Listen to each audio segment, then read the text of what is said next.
5 tips on great email marketing. My name is Matt Baer with Q4Launch. Excited you all are along for the ride with us today. We're going to go ahead and get everything kicked off here and stay on our schedule for our 2 p.m. Eastern Time webinar. If this is your first webinar with us, glad you're with us. Welcome. Saw a lot of first-time subscribers and first-time attendees today. So glad you're here. Glad that you're coming along for the ride, and looking forward to sharing some great tips on email marketing with you today. A few housekeeping things before we get started. We will be using the chat panel at the end of our time together today for questions and answers, so that will be available for you. You can put questions in there at any point you have them throughout the presentation, so you don't have to try to remember them for the end. And then at our end of our time together, we'll spend about 10-15 minutes going over those questions, answering as much for you as we can. So that's that. We will also have a recording available for you. We are using the newest, latest, greatest version of GoToMeeting today, so as long as that software plays well with us, we will have a recording available for you. We will post that to our YouTube channel, which is youtube.com/Q4Launch. And we'll send the link out to everyone as soon as that's live. It'll probably be early next week, and we'll send the link out to everyone who registered today, so that you can catch that recording and watch it at your leisure. So with that, we will jump in here and get started. For those of you that have been with us before, you know one of my favorite things to do is to break some misconceptions and talk about that and to have a little bit of fun along the way. So today I'm going to start off by talking about some of the misconceptions of email marketing. Some of these misconceptions actually came straight out of the comments that you all gave us when you were registering for the webinar today. So thank you for contributing your thoughts about email marketing. Hopefully we can kind of break down some of these misconceptions for you and kind of get you thinking about things a little bit differently. That's one of our big goals, is to get you thinking about marketing maybe in a different way than you have before. Today, specifically tackling the topic of email marketing. So we kind of started it off with this little joke. I hate it when I don't forward a chain letter and I die the next day, right? We've all been there. We've all gotten that chain letter from a friend that if you don't forward it, you're going to die. Or maybe it was this request from a prince in Nigeria to send him some funds. So we all have examples of what bad email marketing looks like, although you'd be blown away if you saw the statistics on how often that stuff actually works. It's kind of scary, but so we've all got that story, right? And that kind of that negativity that comes from that Nigerian prince, that comes from the chain letters that Bill Gates wants to give you a percentage of his fortune, creates a lot of misconceptions about email marketing in and of itself. But we want to break through some of that today. We all have those stories, but let's break through it a little bit. So a few of these we want to touch base on. First one there, you think because you hate email, your guests do too. If you've been with us before, you've heard me speak at a conference or been involved, you know that we don't sugarcoat things. And one of the things we talk about is just because you hate to do something, i.e., and we hear this a lot, you hate to send email marketing, you hate coming up with the ideas, the creativity, everything that has to go into it, you tell yourself your guests don't want it, and that's your excuse for not doing it. And I'm not going to let you rest on that excuse today. Like, I guarantee you your guests want great email marketing from you, and we're going to show you some statistics that tell us that a little bit later on today. But just because you hate email marketing or you hate sending email is not an excuse to say your guests don't want it. One of the other things that we hear is that email is a dead marketing medium. No one's doing email marketing anymore. It doesn't work anymore. Everybody who's out there trying to sell something wants to claim something else is dead. So there's people claiming SEO is dead. There's people claiming email is dead. There's people claiming social media is dead. And in reality, none of those things are dead. Direct mail is not dead. It's just evolving. It's changing. Everything is constantly evolving and changing, or should be in your world if it's getting better. Everything needs to get a little bit better every day, or everything needs to get a little bit better every time you send it in the case of email marketing. So it's not a dead marketing medium, it's a changing marketing medium is a more accurate statement.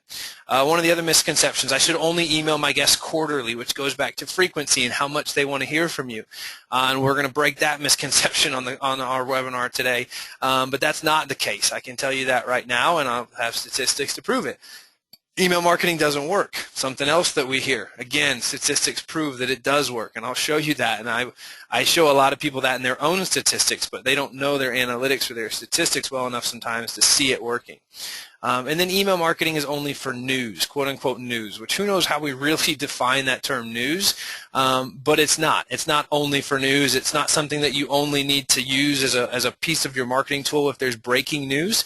It's absolutely a great tool to use if there is breaking news, but even times there's not breaking news, it's a great tool to use to keep people engaged with you. So as we break that down and kind of in the rest of our time together today, we're going to be looking at, in reality, what is email marketing, how is it working, and what are those 5 tips for doing great email marketing? Because that's our desire for you today, is that you would be able to send great email marketing.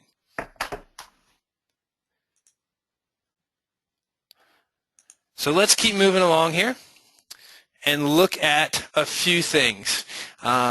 One, in reality, email marketing has one of the strongest ROIs, or return on investments, of all marketing mediums. According to marketing statistics, email marketing has a $57.25 ROI for every dollar spent. So that's a pretty crazy strong ROI. And that happens for a lot of reasons that we're not going to dive into all the reasons and how that's calculated, but it's a very high, if not the highest, ROI of all marketing mediums. Part of that scenario that we want to break down, that people don't want to get email from you, and if you've heard us talk about email marketing in the past, you've heard me with this statistic, but it's such a powerful statistic, and it's the second one on the list there. The American worker spends 28% of their day on email. That's 650 hours a year when you look at the calendar. That is an unbelievable amount of time being spent on email. And you say, how do I tap into that? How do I tap into 28% of somebody's day? And the answer is through email. So go through this scenario with me, if you will. And we're going to see it a little bit later. We've got some images that play this scenario out. But that worker is spending their day doing email, going through their work email, taking care of everything that they have to do. Sorry, we're having some audio issues here. I'm trying to get these fixed for you. If you are in attendance, make sure that you keep, should ever have everybody muted, but just make sure that you're not trying to unmute yourself there.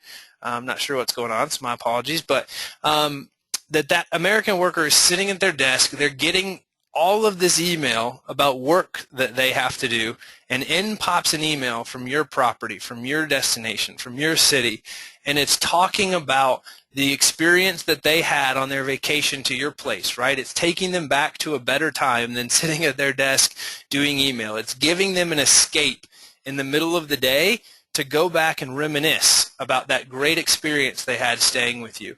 And we're going to talk about that specific part of the vacationer psyche, that remembering part, a little bit later as well. But they get this escape, but if their boss walks by, they're looking at their computer screen, they look like they're doing work, when in reality, mentally, they're checked out and they're thinking back to that great time that they had with you. And your email marketing interrupts that day. It interrupts that opportunity to help them have that escape. So that's why, and I tie that back to that misconception of people don't want more email. People want email, specifically our email, right? We're in the vacation business. People want to see that. They want to escape that day-to-day 28% of their day being spent on email and just go back to that moment for a little bit. Just check out for 2-3 minutes. Remember how great that was. Look at your photo. Click on some things. Go to your website. And it gets them dreaming about that next vacation they're going to take, that next vacation they're going to come spend with you. And then the other reality piece, email consistently delivers traffic to your website from your most qualified potential customers. And we talk about this a lot, but your most qualified potential customers are your past customers or your past guests. They're the best customers because they ask less questions when they book, meaning that they will go online, they'll book direct, they won't take a lot of your staff's time, a lot of your time. They'll ask less questions when they're at your property, when they're actually there experiencing their vacation. They've been there before, so they'll have less questions. Not that questions are a bad thing, but it just takes time. And they understand the value proposition you provide, so they're willing to pay a higher price than someone who's never been there before and doesn't necessarily understand your value proposition as much and is a little bit more cost conscious. So that past guest is absolutely our most qualified potential customer, and we want to bring them back. And email consistently drives those people to your website. And we've got that little screenshot there at the bottom. That's actual analytic data, and we see this time and time again with customers, but you see the blip when you send an email marketing campaign. Everything is running well, not that anything is bad the rest of the month, but when you see that email campaign, you see an immediate 2-3 day spike in traffic. That spike in traffic can't be reproduced with any other mediums like it can be with email marketing. So it's a great opportunity to drive spikes in traffic to your website, and as such needs to be a big part of what you're looking at as part of your integrated marketing strategy. So I talked about that dreaming, that planning, that remembering a little bit. And what we want to do here is we want to get inside the mind of a vacationer. You guys may have heard me talk about this if you've been with us before as well, but Google released a study in 2011 that detailed that the vacation process actually has 5 stages. And as good marketers, we need to be thinking about what types of marketing, what types of content speak to people in each of these different stages. They're there on the screen for you, but I'm going to touch them real quick. The first is dreaming, the second is planning, the third is booking, the fourth is experiencing, and the fifth is remembering. At Q4 Launch, we develop content, we develop marketing strategies, marketing campaigns that address each of these different stages independently. But the majority of people in the travel industry really only go after the booking phase because that's where money changes hands. But if you do that and you ignore dreaming and planning, you're ignoring the first 2/3 of the sales cycle. And if you're ignoring that today, you're missing a huge opportunity. If you're not doing email marketing well, you're really missing an opportunity to hit the traveler, hit the vacationer at the remembering phase. Remember that escape I just talked about where they escape from their work and they remember back to that great trip they had? That remembering that you get them to do, that staying top of mind with them you get accomplished, circles this back around, and we really need to redesign this graphic so that it's not linear, but it's a process. That remembering gets them dreaming again. And if we can get them from remembering to dreaming again, we start this process all over again. And this is how, starting this process over again is how we turn a past guest into a repeat guest. And it's a very important goal within your overall marketing strategy. And email specifically is a great tool to do this because get them dreaming, get them planning, get them booking, and move them back down this vacation stages. And what we love about the travel industry is y'all do the experiencing piece of this better than anybody. And we love being involved with you guys for that specific reason and helping so many of you with your marketing because we love the experience you provide to your customers, and we're so lucky and so blessed to be able to travel to many of your properties and have that experience as a part of it. So thank you for that. Thank you for all the hard work that you guys do. Thank you for letting us come alongside and help with some of the other elements of it. So let's keep moving along here. Let's take some time. Let's break into these 5 tips. Tip number 1 is to send more email. Right, so this is specifically this graphic, this girl sitting at her computer, checked out, bored, and then your email pops up. Your email taking her back to that experience she had, the time she took her kids there, and they just had this great experience playing at the beach or skiing on the slopes. The time her and her husband got away, or her and her partner got away and just had this romantic experience to get away, that she remembers back to that, and that starts eliciting an emotional response. And we're going to talk about emotional responses later as well, but getting that emotional response going inside of the traveler, inside of this girl sitting at her desk, is an important part of this whole marketing process because people make emotional buying decisions. So if we can get her into that emotional place, we can get her back into the dreaming, planning, booking, experiencing, remembering. So how we do this and how when we say send more email, we start this off with saying send 2 campaigns per month. Very, very few people we talk to are actually doing this, but you saw it in that graphic a few minutes ago, that analytics screenshot. This is what we have found to be a great frequency. 2 campaigns per month. One is a traditional newsletter, and then this, we're highlighting items we're writing in our blog. So we're posting the blog content we've already created, posted it to our blog. Now we're repurposing that and sharing it in our email marketing. So that's, you're starting to see how the integrated marketing approach works. That content being developed over here integrates with the content over here, and it starts coming together. So one is more of a newsletter, we're sharing that blog content, and then one is more of a sales or packages promotion. And of course this needs to be customized to you, so you need to think about this and test this and see what's really working, what your list responds to. We'll talk about some ways to do that a little bit later too. But it's an important part of that process as you're looking at it to make sure that it's really working for you the way that you want it to. The second thing that we're looking at, and one of the ways we're driving ROI, is that most email software is priced per contact, not per send. So you're paying for contacts no matter how much email you send them in most cases. So that's a big deal. That's a big deal because you can send 100 emails or you can send one email. Your cost for the software piece is the same. Now, of course, time is a different scenario. Or if you're working with somebody to do that, that's a different scenario. But the actual cost for the software will usually stay the same because it's priced per contact, not per send. And then that last one there, consistency equals expectation. We really recommend consistency in all of your marketing, but specifically in the email piece, because if you're sending email consistently, and we target the 15th and the 30th of the month to do that, people begin to expect it. And they begin to expect to see messages from you, and if they expect to see it and they know it's got great content in it, that's going to drive your open rates higher, your click-through rates higher, and get better performance out of your email marketing overall. So that expectation piece is an important part of it. One other thing we want to touch on, one of the things we like to do in these webinars is have content available. If you're a newbie at marketing, there's going to be some great things for you to learn.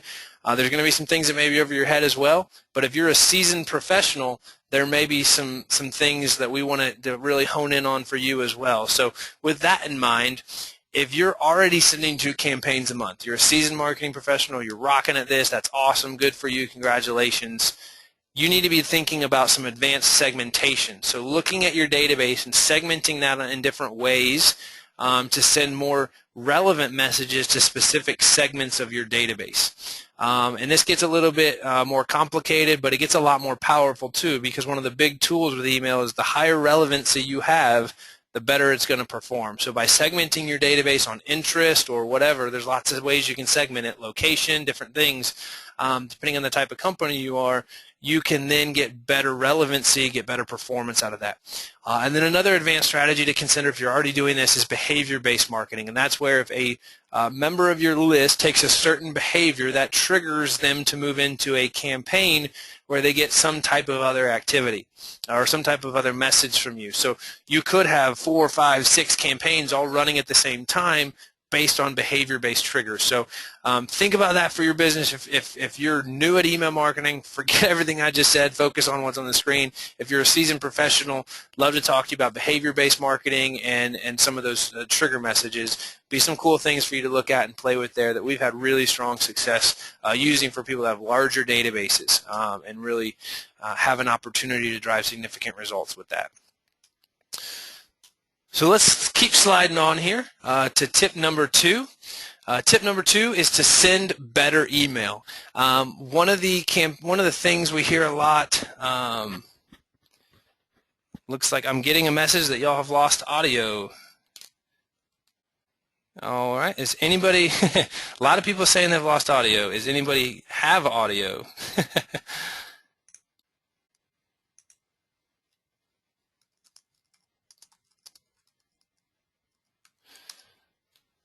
Alrighty, everybody has audio. It's back. It's choppy. Now we have it. Okay, I apologize for the lost audio.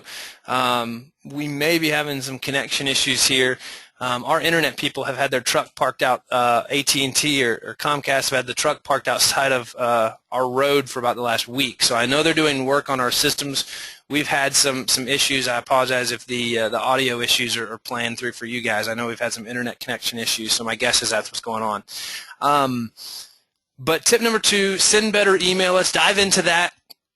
One of the things we hear a lot is that email's not working, and we saw this a lot in the messages you all submitted when you were registering for the webinar today. But if your email isn't working, it's not a problem with the marketing medium. And I don't mean to be harsh, but if your email marketing is not working, I guarantee that it's not working, it's that it's not good quality email. We have never had a case where we started doing email marketing and it didn't work. So as you're looking at email, you really need to be following some people who have some best practices in place and who can help you understand what sending better email looks like. A couple things that we know, and I talked about a little bit kind of at the end of that last slide, is that quality and relevance issue. So quality of content, content and relevancy of that content to your audience. Those are both really important pieces of really good quality email. Higher relevancy through advanced segmentation. Some of those things can come in place. If you don't have a large database, you probably aren't going to get into advanced segmentation, but it's still the quality of that. Looking at the types of things people are clicking on in your emails will help you be able to see the type of things you should be sending in future campaigns. So that's going to help you drive quality higher as well. But the result of good quality and high relevance is higher open rates, higher click-throughs, and higher return on investment. As an industry, when we look at industry metrics, the industry average for open rates are around 20%. The average click-through rate is around 2%. So based on where you are, you can kind of benchmark yourself against those numbers and say, are we performing above or below industry averages? We like to see open rates in the 30 to 40% range and click-through rates around 4%. So typically, the email we like to see is performing at twice the industry standards because it's higher quality and it's better email. A couple other ways you can send better email is to increase your depth of content. Well, what does depth of content mean? There have been tons of research out there, and we have done a ton of split tests internally as a company and found that the deeper your content, the more clicks you're going to get and the greater expectation on future emails is going to be. So when I say that, I mean more blogs, more featured stories, more specials, more photos of properties, more items to engage people. So it's more, but not just fill it with junk, right? Be very intentional about the content you're selecting to put in there, but increase your depth of content. Because if you have more depth of content, more stories, more photos, more of all those things, it's more likely that what you have in there is going to hit somebody's trigger or it's going to push their button that day. So that's an important piece of your marketing and making sure that that depth of content is there. So if you're sending it out a campaign, don't put one photo and one headline. Yeah, that's quick and easy, but it's probably not going to perform that well for you. Look at more headlines, more photos, and different ways to use that content. It's going to take you more time to get it done, but you're going to get a much better result out of that as a result for that. So you'll see a lot of depth of content in the campaigns that we're sending, and we're going to show you some of those later on. That last point there is to use photos that elicit an emotional response. I can't stress this one enough. It's really important because using photos that elicit an emotional response starts that buying process that we talked about earlier. We talked a lot about that emotional response, or a little bit about that emotional response, but think about the types of photos that do that for you. Think about the photos people tell you that they love, and I'm going to give you some tips here in a minute on ways to find those photos and test which photos do that. But think about your own behavior. Try to put yourself in the role of a consumer and say, as a consumer, this photo elicits this emotional response for me, or whatever. This photo on the screen here, this young couple. If you're targeting the millennials, this may be a great type of photo for you to use. It's got great lighting. It shows that outdoorsy scene. It shows that togetherness. People want to be the people in that photo. So that type of photo, if it's set in some setting that's relevant to you or some activity that's relevant to you, could be a great type of photo to elicit an emotional response. And we'll show you some examples or an example of that a little bit later on here as well. So as we're looking at this, I really encourage you guys to send a better email. It will take some time. It'll take some figuring out. But if you commit to it, you commit the time to doing it well, you're going to see much better results out of your email marketing if you're committing to sending better email. All right. Tip 3 is to use an integrated approach. We talk a lot about the integrated marketing approach and what that means and what that looks like and how you play that out. But as you're playing out this integrated approach, you need to use marketing intelligence from other channels to drive success in email. Well, what does that mean? There's a couple buzzwords in there. Let me break that apart.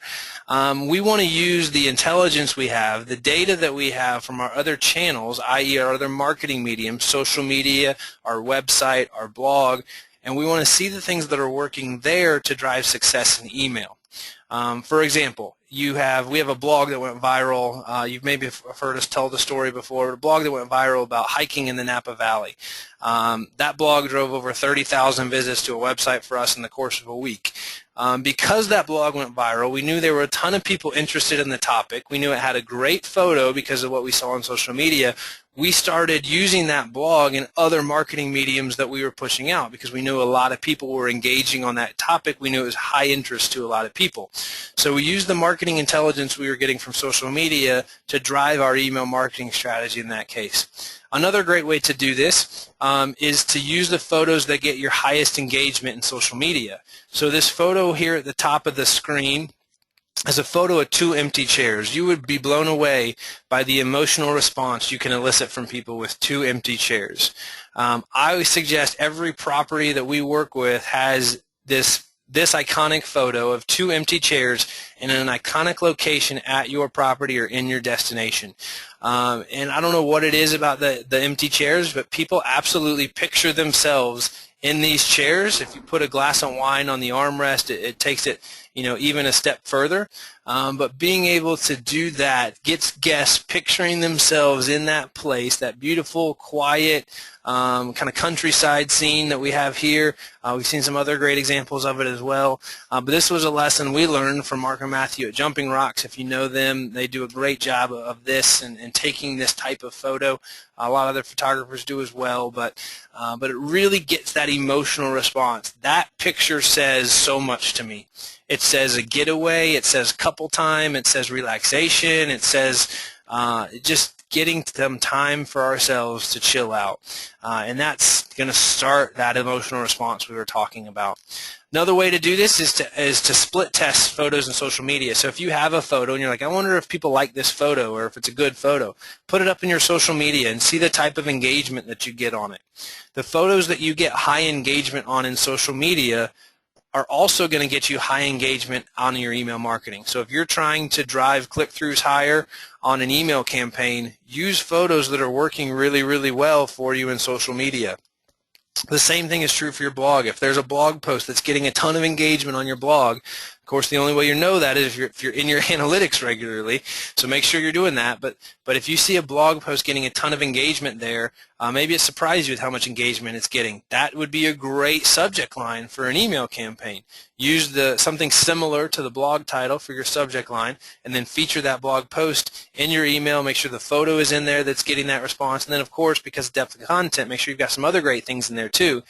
But use what's working in your blog to drive your email strategy. Use your social media photography to drive your photography choices in your email marketing. And this is why, and it kind of comes back to that integrated piece, why integrated marketing is so important. Because if you've got all this broken apart and you're doing one thing over here and one thing over here and you got one person working on this and nobody's working together, that whole synergy, and I hate to use a word like synergy, but everything that comes from these things working together, everything that comes from the marketing intelligence you're getting from the other channels coming together is a really, really powerful tool and something you're missing out on if you're not looking at how these different marketing strategies integrate with each other. So really encourage you in that to do that. We get a lot of questions about time of day as well. You see it there. I'd encourage you, as you're thinking about time of day, there is no blanket answer on time of day. We do a lot of split testing around time of day of the week, both, and it's amazing that there isn't a blanket answer on this. But when you're thinking about it, the real way to get the answer to the question is to split test. We're going to talk about that in a minute. But the cheap way to get the answer is to go to your social media page, and assuming you have 100 fans or more, you can go to your insights in Facebook. So go to your Facebook page, look at your insights, and you can go down there and it will tell you what time of day are people most active on your social media page, and it will show you this little line graph. That line graph is a great indicator of when people might also be most engaged with your email marketing. Usually it's after work, but because of that 28% of the workday I talked about earlier, it's not always the case. So usually social media peaks after work, so that's a great time to think about maybe I should try sending email campaigns around peak social media activity. Good strategy, good use of integrated marketing, but the real answer is split test that to see which of those is working better for you. And your software will allow you to split test email for the most part. Not all does, but most software will allow you to split test that just by different times of the day. And I did see a question in the chat panel pop up about time of day and day of the week. I mean, we have a lot of very similar customers, but it's surprising to us how different each list is, and that how one list will respond really well to that after lunch email. They get back from lunch and they just want to kind of veg out and not really do any work but look like they're working, so they'll respond really well to that after lunch email. It's in their inbox when they get back from lunch. They kind of have that after lunch coma thing going. They'll check it out. They'll see that.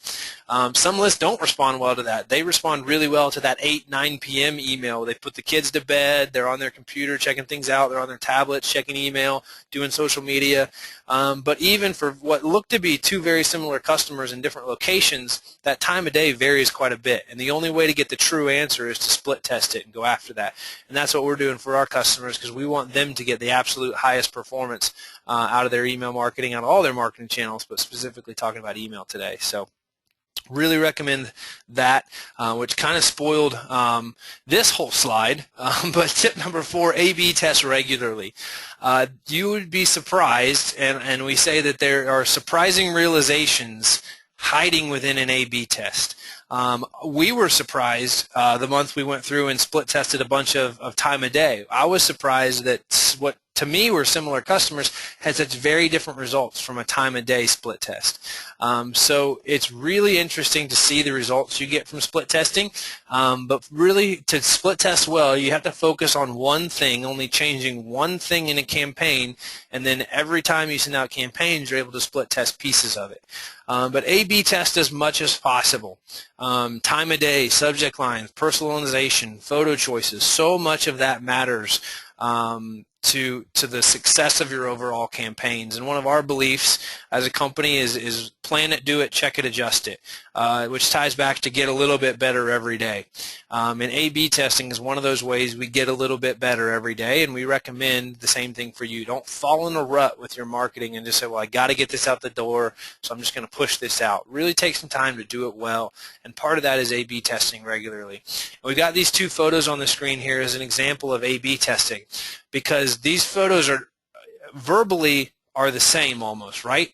So if a customer said, hey, I want to feature a photo of a young couple sitting on the beach, both of these photos accomplish that. Both of these photos are a young couple sitting on the beach, but they're very, very different photos. One obviously features swimsuits. One features maybe that end of the day piece. One is a little bit more warmer weather. One, the guy has long sleeves on, and jeans, so it must be a little bit cooler.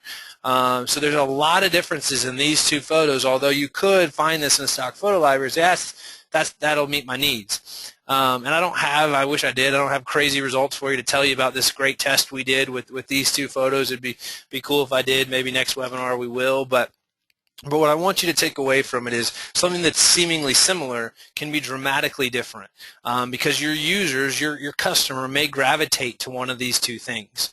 So knowing that and finding photos and making photo choices that are relevant for you is a really important part of that.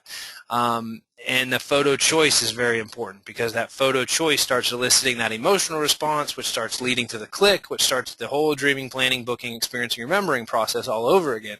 So all these little decisions that we make, hundreds of decisions that go into sending one email campaign, are all in and of themselves important decisions. So absolutely A/B test regularly, and then look at that data to figure out what's the most important pieces for you to be pulling out of those A/B tests. So hope that was helpful for you. Hope that one didn't overwhelm you. Wanted to work in some things that are a bit more advanced, and you can get even more advanced than this in A/B testing, but this is a great place to start if you haven't done it before.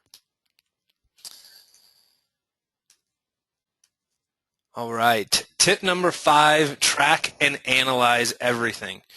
We absolutely believe that if you can't measure it, it doesn't exist. If you can't measure it, you can't prove it, it doesn't exist. And one of the things we see time and time again is that people just don't spend enough time in their analytics. Your analytics are the heart rate or the pulse of your entire business. So your website analytics is how you can measure the pulse of your business. It's how one of the metrics we use to measure the pulse of our business. When we have a lot of traffic going to our website, when we have a lot of traffic going to our customers' websites, we see bookings follow that. We see business follow that. But we have to keep our finger on that pulse. You never go to the doctor to get a health checkup and they don't check your heart rate. They don't check your pulse. If you talk to an athlete who's training, most athletes wrap their entire training schedule around heart rate training, because what their pulse tells them is so important to what's going on in their body. And in the same way, your analytics are the pulse of your business, and you have to be figuring out within that, how do I measure that, what data is important, and how do I figure out how do I use this data to make data-driven decisions. Most of us just log in analytics. We have no idea what we're seeing. But you've either got to figure that out or work with someone who has figured that out to understand that pulse, because it's absolutely important to the health of your business. Hopefully that analogy sticks with you today, and as you're thinking about Google Analytics and whether or not you want to invest time into that, you can think about it like that and think about that being the health of your business. But we tell people ideally you'd be in there weekly, like we're in the analytics weekly, but at the very least you need to be in there monthly. Plan time into your calendar as the marketing director, as the CEO, whatever role you play in your business, plan time into your calendar to be doing that. If you absolutely don't have time or expertise to do it, you need to pull somebody on your team that does. You either need to find an employee who's analytically driven and who does that well, or be working with a partner who's doing that well on your behalf. But there are surprising aha moments hiding in your data. I talked about surprising realizations you'll get from A/B testing, and you will, but you'll also get surprising aha moments hiding in your data. One of the things that we talk about are red flags that hide in analytics. And if you can catch those red flags early, you can solve that problem before it costs you business. But the only way to find the red flag is to be in the data in the first place. There's other surprising aha moments hiding in your data when you're analyzing the ways different things work. For example, we wrote a blog years back. We were getting a lot of questions from our customers about Groupon and Living Social and how it worked and how they priced and all this stuff. So we wrote a blog about it to answer our customers' questions so that we could send it to them and educate them about the topic. Well, it turned out that blog 3 years ago probably got ranked and was the second listing. If you Googled, and I don't know if it's still there, but if you Googled how much does Living Social cost, we were the second position for that blog. So all of a sudden we had a spike in traffic around that specific long tail keyword and many others that were associated with it. We were in our analytics, of course, so we saw this spike in traffic, and we developed a marketing campaign to generate leads for people looking to do that. We still get calls almost weekly that people think we are Living Social because they found that blog and they're reading it. In reality, we're not, but we wanted to help people understand how to use that as a marketing tool, and we still generate a lot of leads, a lot of activity around that specific blog. But the only way I would have known that is by getting in my analytics. To make that a little bit more relevant for you, I talked about that Napa hiking blog earlier, and there's an actual blog on our blog, which is Q4Launch.com/blog. Scroll down at maybe a month or two ago about how to leverage a social media post or a blog post that goes viral. But what we saw was we were in the analytics. We saw this immediate spike in traffic.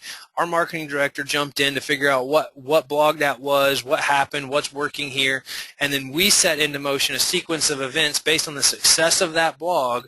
We had an aha moment, and we said, okay, now we've got all these people coming to our website. This is a huge opportunity to grow our email marketing database, convert traffic into leads, and get our customers' brand out in front of people. So this was all stuff we were working on for one of our customers. So what he did was develop an action plan and pulled several of our members of our team together and said, okay, we've got all these people coming to this blog. How can we leverage this success to drive further success for this customer? So we added different lead generation elements to it. We added different ways to get people onto our newsletter to that blog post. We also started boosting that post in social media, so we got behind something that was working really well, gave it a little shot of adrenaline to get it working even more in the form of a boosted post. So we developed this action plan based on the success that blog was having to push it even further. And we're only able to do that because we were tracking and analyzing it. And there's a write-up on our blog about it. You can read a little bit more in depth, so check that out. But that is so important. That track and analyze piece is so important to drive your success. As a part of that, knowing what content generates the most activity. I mean, it kind of tells in with that story I just told about our customer in the Napa Valley, but understanding what content generates the most activity is a really important piece. I know many of you joined us for a TripAdvisor webinar we did a couple weeks ago. That TripAdvisor webinar was only done because we sent an email campaign out that featured a blog post about TripAdvisor that shared some information. That blog post was clicked on by more of you than any other blog post we'd sent out in the last 6 months.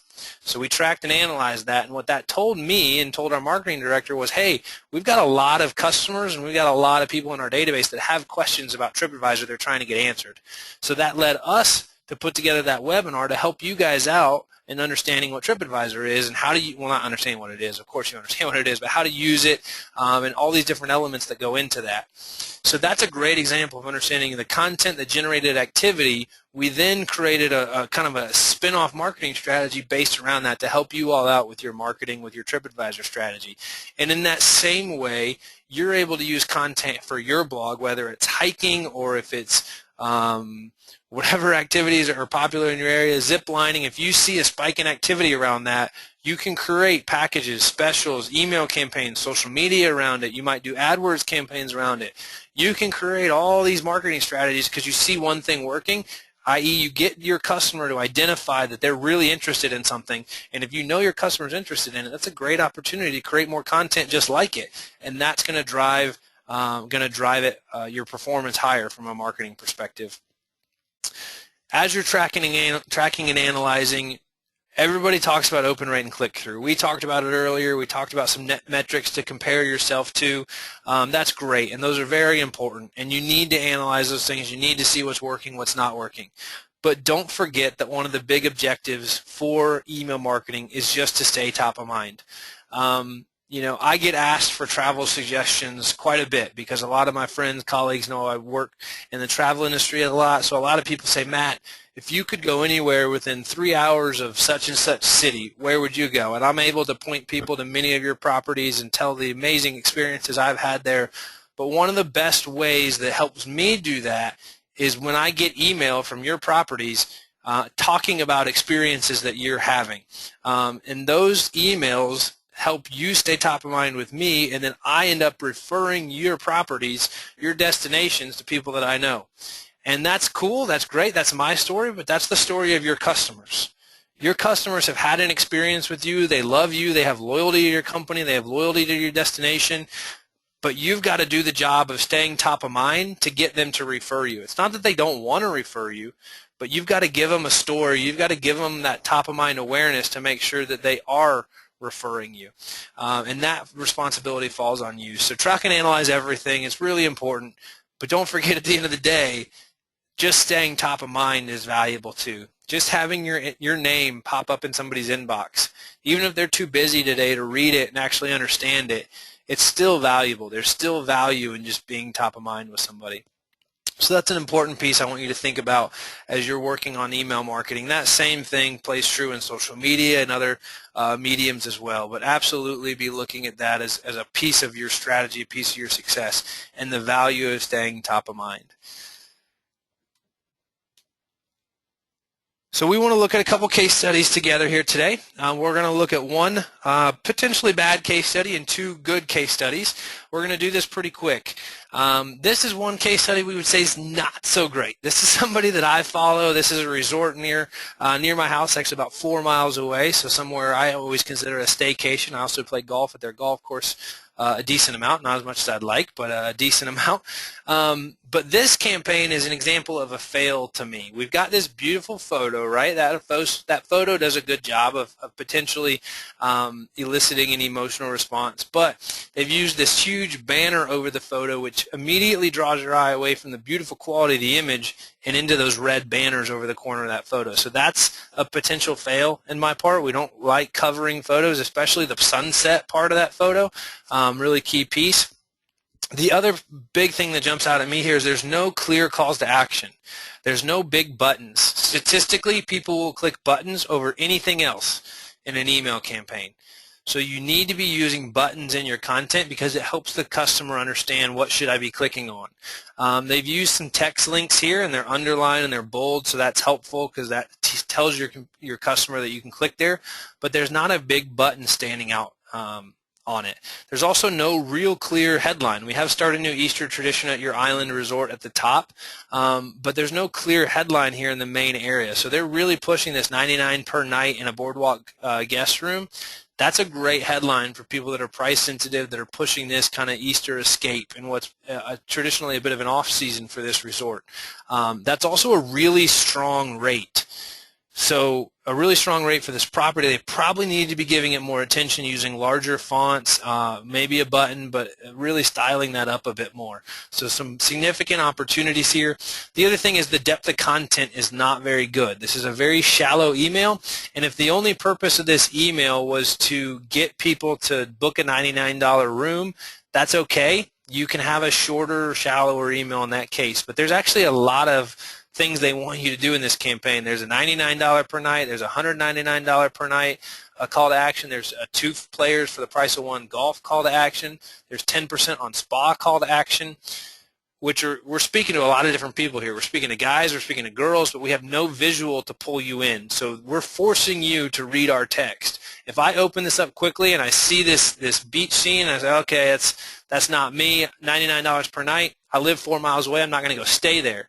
The third call to action they have is a 2-for-1 golf deal. That's the message that I should have received as a golfer who's on their list, should be segmented as a golfer on their list because their list is big enough. But the only way they're going to pull me in, I'm very visually oriented. So if I see a picture of a golfer or I see a picture of one of the iconic holes on this course, I'm immediately drawn in and I'm going to give you more of my time. But when the first messages that I'm seeing in the main content is celebrate the upcoming holiday with $99 per night, they're losing me there. So opportunity with just a little bit more work, throw a golf photo in here and a big headline, 2 players for the price of 1 on golf, you hooked me. Now I'm interested. Now I'm going to call my buddies and say, hey, y'all, 50% off at the Harbor and Links course. Let's go over there on Saturday. Let's make this thing happen. So big opportunity they've lost here. So several things we're doing wrong in this campaign. A few things we're doing well. The stay connected and forward to a friend at the bottom, great. Really good stuff. But a lot of things that they're missing out on here. And for as large of a database as they have the budget and opportunity to put work into doing this well. Here's a couple. One, we actually had to split this into 2 screenshots because of depth of content, right? This is a customer of ours up in the Pocono Mountains. But you'll notice we've used big buttons and big images in multiple areas throughout this campaign. So we featured the brand up at the top with a photo of the property. Our main call to action is to show me my room, get people looking at their room, get people dreaming about taking that trip. This was a website announcement email as well, so visit our brand new website. There's a screenshot of the website. We also know that consumers typically are one of 2 things. They're either visual or they're text oriented. So there is a decent amount of text here, but we didn't just assume everyone was going to click on the text. We also put we linked the images. So all of these images are linked to go the same places that the headlines are linked. So everything has a headline, everything has a linked image, and everything has a read more link. We also have calls to action deeper with our vacation guide and then our 5-star experience part of our program. So lots more depth of content, and this whole strategy is going to drive much higher click-throughs than that one we looked at just a minute ago. Even though it's a much smaller list, we're getting a lot of bang for our buck out of a campaign like this. Another one I'll show you here real quick. Another customer we're working with out in another different customer in the Napa Valley area, but similar type of campaign. You see a lot of similarities, but big calls to action, big beautiful photos that draw you in. They start bringing that emotional response in, advertising a photo gallery, just keeping that photo top of mind, because that photo is really, and I know I've said it like 100 times, but that photo drives that emotional response. So in today's marketing, the photos are so important with what you're doing. And then just a few things statistically, as you're looking at split testing and so forth, this was an example of a split test we ran. One had a 73% open rate, one had a 64% open rate.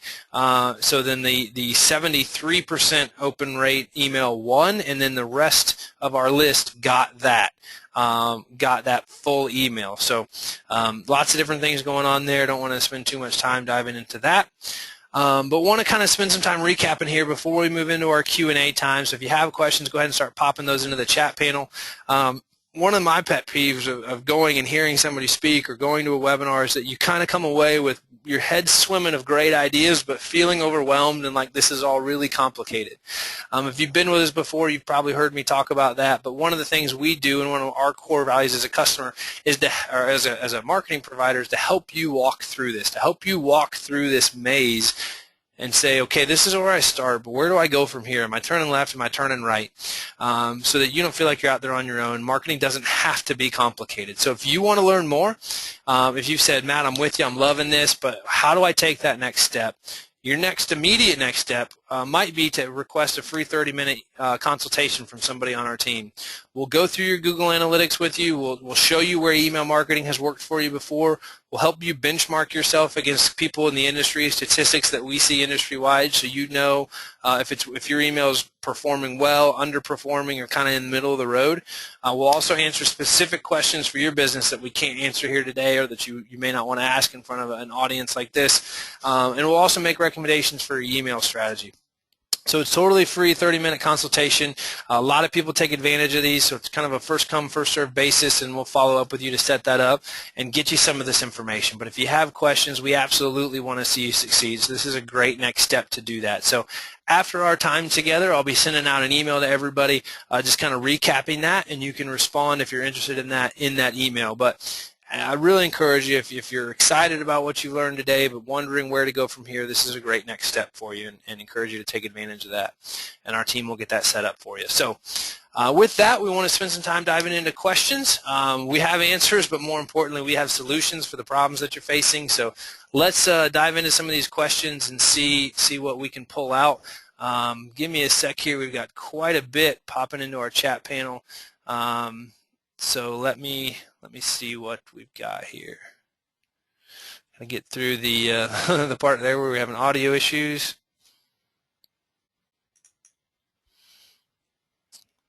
All right.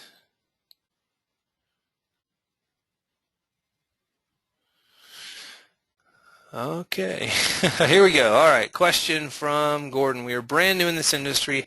How do you develop an email database? Great question, Gordon. One is if you're opening a brand new property, brand new destination company, whatever, absolutely get your guests to opt into email when they're coming and staying. If you're buying a business or buying a property, use that database of past guests and start marketing to those people. So gathering emails from people that are coming and checking in is a very important part of that. Make sure you're doing that. Also gathering emails on your website. If people are making inquiries, get those inquiries, pull those the emails together and start marketing to those people. There are lots of other strategies to do that as well to get a little bit more in depth, but giving away something of value on your website, giving away a cookbook or giving away recipes or giving away a vacation guide or giving away different things, all are ways to build your email database. Having an email subscription form on your website is a really basic, simple way of getting people to do that. Lots of different ways. You just really got to look at your business, your website traffic, and see what works the best for you. Hopefully that was helpful for you there, Gordon. Question from Kristen. In regards to banners on images on emails, I was always told it's best to have a call to action on the actual image as well as below in the form of a button or whatever. Do you disagree? If so, why? Great question, Kristen. It can be really beneficial to have a call to action on an actual image. That case that I was showing you with Wild Dunes wasn't so much a call to action. It was kind of a, hey, we're the #1 resort and such, which is valuable too. But you just have to be careful how you use them. They don't pull away from your image. But if you have a strong call to action, it's absolutely a good idea to put it on an image in certain cases. Other cases, it can pull away from your image, and you can find different places to put it. So putting it right below the image might be really powerful as well. Best way to do that would be to really create it and then split test it. But the button piece of that, the button is really important because people will gravitate to a button over just regular text. So definitely agree the use of buttons is important, and then split testing the image would be an important part of that.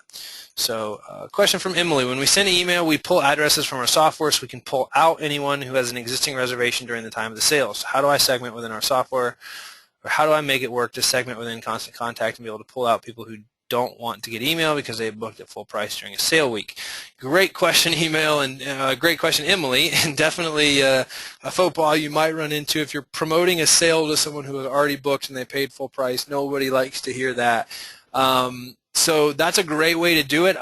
Short of an integration through an API between your booking software, your property management software, and your email marketing software, there's not a quick, easy way to do that. So the way you're doing it and segmenting it out is probably the best. There's some Excel formulas you can run to make that easier, but they get a little bit complicated. So just segmenting that out is really important.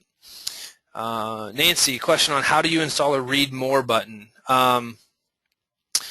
There's not necessarily, you don't install a read more button.